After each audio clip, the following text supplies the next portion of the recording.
کہ عربی زبان میں ایک ورب استعمال ہوتا ہے جسے عام طور پہ ہر زبان میں 3 ورب ہوتے ہیں، ماضی، حال اور مستقبل.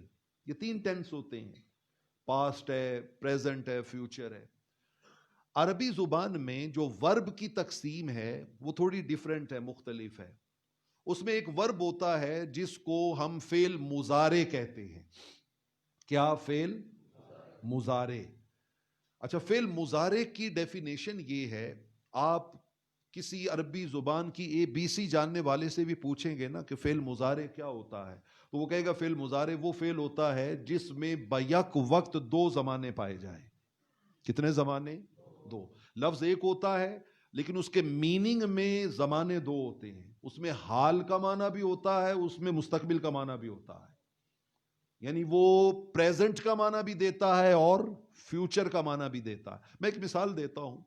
جیسے ہم سورہ فاتحہ میں اللہ کے حضور میں جب کھڑے ہوتے ہیں تو سورہ فاتحہ پڑھتے ہوئے ہم کہتے ہیں ایاک نعبد. ایاک مطلب تیری ہی، نعبد ہم عبادت. یہ جو نعبد لفظ ہے یہ عربک گرامر کے اعتبار سے ورب ہے اور یہ فعل مضارع ہے.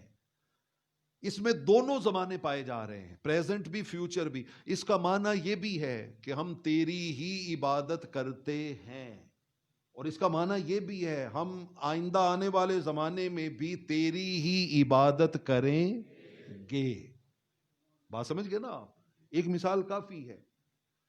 آپ سورہ جمعہ کی آیت نمبر 2 کو پڑھیں جس میں حضور علیہ الصلاۃ والسلام کے 4 فیض بیان کیے گئے کہ یہ کتاب کی تلاوت کرتے ہیں، یہ من کو گناہوں سے پاک کرتے ہیں، یہ کتاب کی تعلیم دیتے ہیں، یہ حکمت کی تعلیم دیتے ہیں.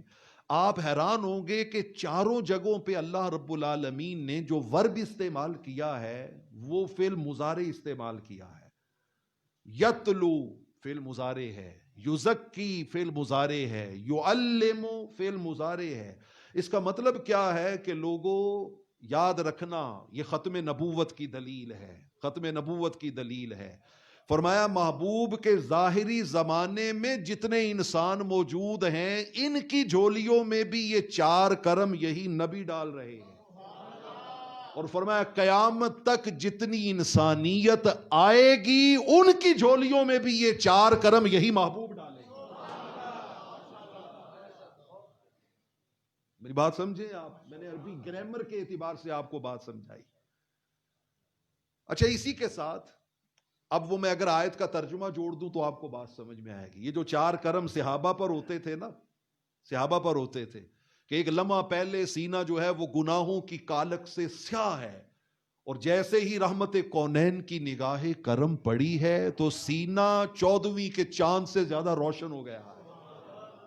14ویں کے چاند. یہ جو تزکیہ نفس حضور علیہ الصلوۃ والسلام فرمایا کرتے تھے، یہ جو 4 کرم ان پہ کرتے تھے، قرآن مجید فرقان حمید نے اگلی آیت نمبر 3 میں اس کو کھول دیا.